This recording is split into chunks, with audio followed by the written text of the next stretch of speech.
If you're struggling with losing some stubborn belly fat, I have really great news for you because today I'm going to go over 5 of the biggest fat loss mistakes you're probably making that are preventing you from losing belly fat. And some of these mistakes may even be causing you to gain even more overall body fat and belly fat as well.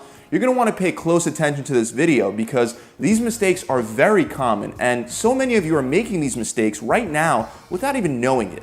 This is most likely due to the fact that a lot of the mainstream knowledge that you've received over the years about how fat loss works turns out to be totally untrue. So let's jump right in and bust these myths so you can be on your way to losing more body fat and getting rid of that belly in no time.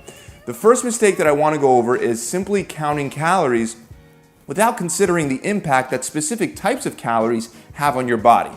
A study that was done at the Garvan Institute of Medical Research in Australia found that not only was abdominal fat a strong marker for insulin resistance, but it may also be the major determining factor of insulin resistance. This is important to consider because certain foods will spike insulin more than others. If abdominal fat is linked to insulin resistance, we want to do everything we can to improve our insulin sensitivity. Typically, carbohydrates will have the biggest impact on your insulin levels. Protein will have a moderate impact, and fat will have the smallest impact. Insulin is a hormone that prevents fat loss and encourages fat storage. This is why just lumping protein, carbs, and fats all into one category as calories can have a negative effect on your ability to lose belly fat. Not everyone's body will respond to all types of calories in the same way. Some people are able to eat tons of carbs and their body's very good at burning those carbs off. On the other hand, you have a lot of people that are very carb sensitive. If you're only counting calories right now, you should instead try some diet approaches that decrease insulin levels.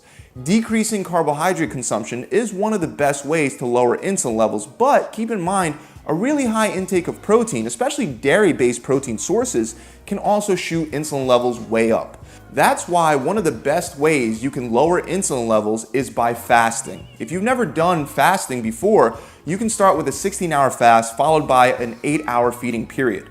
Once your body adapts, you can then move on to a 20-hour fast followed by a 4-hour feeding period. Then you could work your way to having only 1 meal per day and eventually into a 36-hour fast. Fasting is by far one of the best ways to lower insulin levels and to burn fat fast. The next mistake is not doing anything about controlling your cravings and your appetite. If you just try to force yourself into eating less and moving more, but you do nothing to satisfy your appetite, it's a matter of time before you give in, binge, and ruin all your hard work. There are 2 simple things you could do right away to reduce cravings and appetite. Number 1, increase fiber intake, and number 2, eat more vegetables. Vegetables will help fill your stomach up, and when you feel full, your appetite will drop significantly. Certain studies on fiber have also found that when you have a high fiber intake, some of the calories from other food that you're eating don't get absorbed. Researchers say that doubling fiber intake could reduce the amount of calories that you absorb by a substantial amount. It could even be reduced by as much as 130 calories. Another thing you can do is try to drink 1 to 2 tablespoons of apple cider vinegar diluted in water because studies have shown that the acetic acid found in apple cider vinegar could reduce your appetite. To decrease cravings, especially cravings for things like junk food, processed food, and sweets, one of the best things you could do is once again fasting.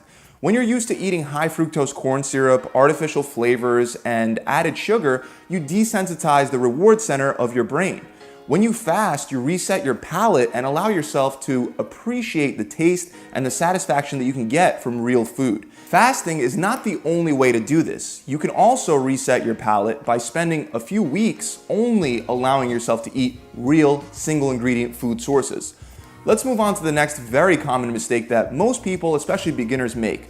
It's centered around this belief that there are some exercises that will directly burn your belly right off. This leads people into thinking that you have to do crunches to target the fat on your stomach and to burn it off. So what you find is a bunch of people at the gym trying to lose belly fat by moving from one ab machine to the next, which, by the way, those machines aren't even all that effective at working your abs to begin with. But even if they were super effective, you have to keep in mind that by working abs, you're just building more ab muscle. It's not doing anything for the fat that sits on top of your abs, and without burning that layer of fat, you won't see any improvements in your abdominal definition. Now, I'm not saying to stop doing crunches. You can do crunches. You could still work on improving your abs, but don't do crunches to lose belly fat. It's impossible to target fat burn.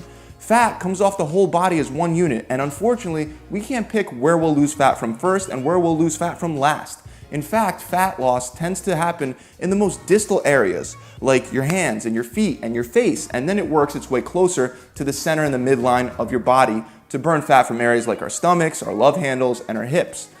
Feeling the burn when you do crunches is just the result of putting stress on your abs. It doesn't change the fat loss process.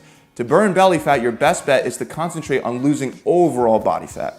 After enough time of maintaining a proper diet and proper workout plan, your body will choose to use the fat stores around your midsection. The next mistake is focusing too much on cardio and not enough on weight training. This is a mistake that people make in regard to fat loss in general.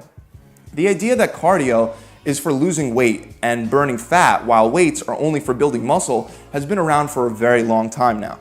However, it's not true for a couple reasons. One of the reasons why it's not true is because of hormones like insulin. High insulin levels can cause weight gain and can prevent fat loss.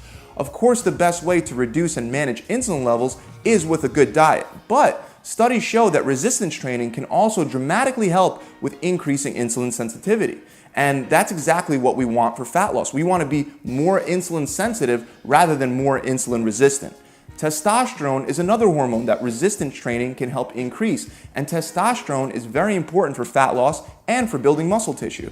Another thing to keep in mind is, like I said earlier, carbohydrates are considered the most insulinogenic out of the 3 macronutrients.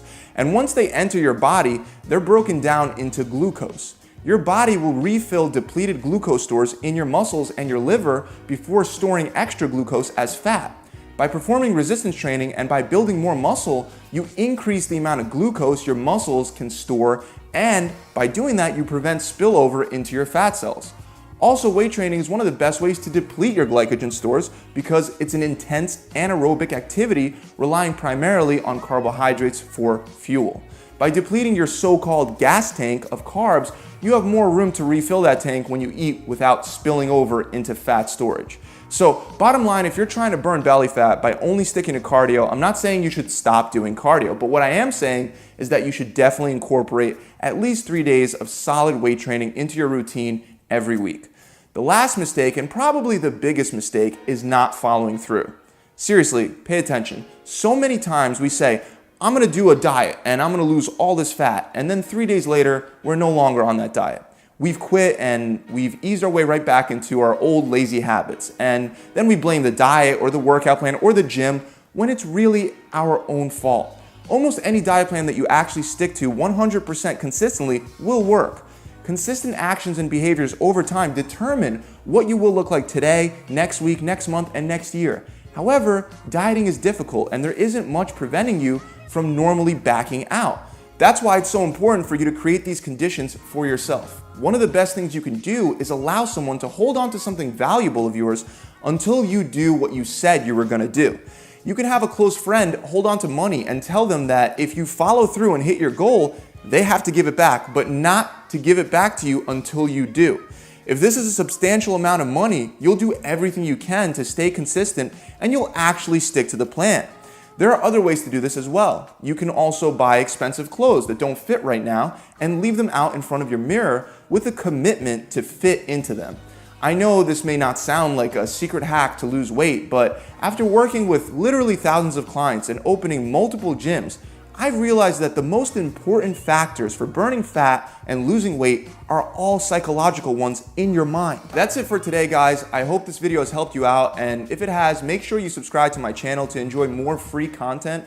Also, if you'd like a push in the right direction and some help with the psychological aspect of losing that belly fat, try my 6-week challenge where on average my clients are losing 20 pounds or 5% body fat in only 6 weeks. The structure of our challenge was set up to tackle the psychological hurdles that have constantly made you quit and give up in the past. You'll get a workout plan, a diet plan, and an accountability coach to mentor you and guide you through the entire process. They'll encourage you when you feel like you want to quit and make sure that you do your part all the way through. The best part is that as long as you follow through and do your part, you can get the entire challenge for free. To find out more, you can click the link below, or you can just visit my website directly at gravitytransformation.com. See you guys soon. Pump it.